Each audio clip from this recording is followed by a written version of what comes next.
ব্যায়াম ছাড়াই কমিয়ে ফেলুন মেদভুঁড়ি।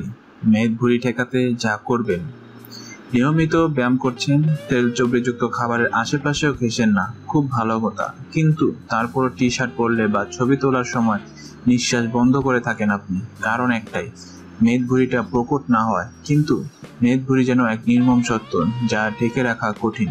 এত ঢেকে টুকে রেখেই বা কতদিন?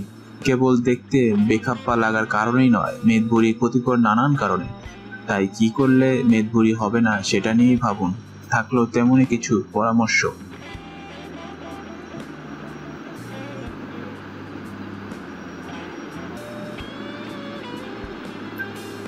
কোমল পানীয়কে না বলুন।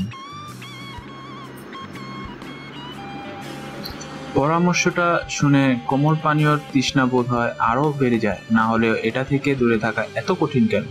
তবে এটা ঠিক, মেদভুঁড়ি এড়াতে চাইলে কোমল পানীয় এড়াতে হবে।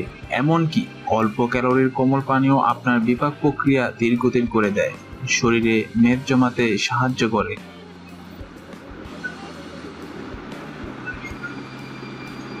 চুইংগাম চুইংগাম চিবানো বন্ধ করুন। চুইংগাম চিবলে মোটা হব কেন? কিংবা প্রশ্ন করতে পারেন, চুইংগামের চিনি ক্ষতিকর হতে পারে, তাই বলে মেদভুঁড়ি হবে? অবশ্যই হবে, তবে তা একটু অন্যভাবে। কিছুক্ষণ চুইংগাম চিবলে মস্তিষ্ক সংকেত পাঠায় পাকস্থলীকে। সংকেতটা হলো খিদের। তাছাড়া চুইংগাম পাকস্থলীতে অ্যাসিড তৈরি করে, এতে আমাদের ভীষণ খিদে পায়।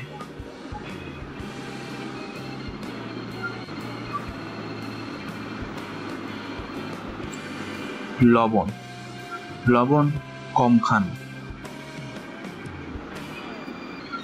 এই পরামর্শটা গতানুগতিক, কিন্তু এটা যেন আমরা এক কান দিয়ে শুনে আরেক কান দিয়ে বের করে দিই।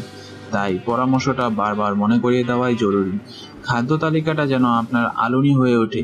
এছাড়া চিনির বেলাও একই নীতি অনুসরণ করুন। এই দুটি উপাদান উচ্চ রক্তচাপের অন্যতম কারণ। আমাদের শরীরে কিছু ফ্লুইড আছে যা মেদভুঁড়ি জমতে সাহায্য করে, আর এই ফ্লুইড বজায় রাখে লবণ। তাই লবণ কম খান, ভুঁড়ি হবে না।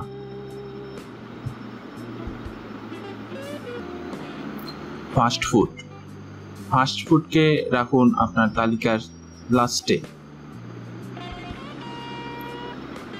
ফাস্টফুড ক্যালোরি সমৃদ্ধ, ফলে শরীরের নানান ক্ষতি ডেকে আনে। এই খাবারগুলো মেদভুঁড়ি বাড়াতেও তাই এদের ভূমিকা মারাত্মক। ফাস্টফুডের বদলে দেশি ফলমূল বেছে নিন।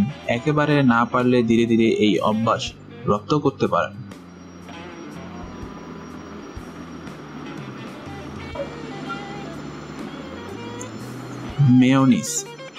মেয়োনিজও বিপদ।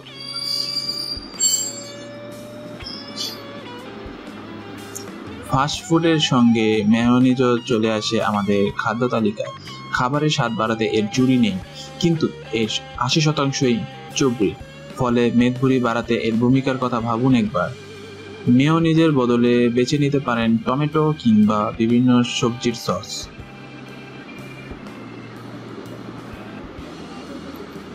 ফ্রেঞ্চ ফ্রাইও নিরাপদ নয়। ফ্রেঞ্চ ফ্রাই বললে মনে হয় আরে এ তো কেবল আলু, কিন্তু মনে রাখবেন এই খাবারটা ভাজা পোড়ার তালিকাতেই পড়বে। অন্য ভাজা পোড়া খাবারের মতো এটাও কাজ করে স্পঞ্জের মতো। মানবদেহের স্যাচুরেটেড ফ্যাট আত্মীভূত করে নেয় এই খাবার। এর ফলে মস্তিষ্ক ঠিক উপলব্ধি করে না যে কতটুকু ওজন বাড়াচ্ছেন আপনি। আইসক্রিমও যখন শত্রু। কে না জানেন আইসক্রিমে থাকে ভরপুর চিনি, আর এই চিনি পরিণত হয় অ্যাবডোমিনাল ফ্যাটে।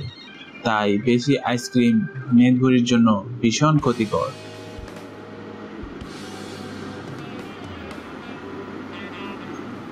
আমাদের সাথে থাকার জন্য ধন্যবাদ। ভিডিওটি ভালো লাগলে লাইক দিন, সাবস্ক্রাইব করুন আমাদের চ্যানেলটিকে। ধন্যবাদ।